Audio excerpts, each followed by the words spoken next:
vores super dejlige, gode handcream, som vi egentlig har haft i lang tid, og som vi synes havde brug for et nyt design.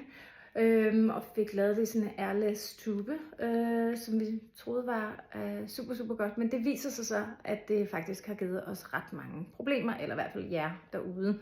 Fordi det er ikke altid, den gider virke, når man trykker. Det gjorde den lige her, men det er altså ikke altid, ligesom I kan se her. Og det er jo meningen, at den altid skal virke med det samme, for det skal være nemt at bruge en håndcreme. Det har vi må tage konsekvensen af, så den kommer i en helt ny tube, men der går altså lige lidt tid, inden den kommer i den nye tube.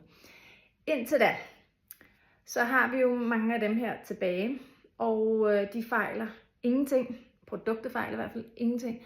Og det man kan gøre, det er, at man lige kan så nemt skrue den her af, og så bruge den på den her måde.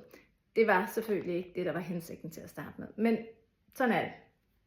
Så her i maj, eller resten af maj og i juni måned, så gør vi det, at for at forhåbentlig rigtig mange af jer har lyst til at både at prøve den, men også hjælpe os af med dem, kan man sige, det er, at hvis I køber en, så får I en hel en med gratis.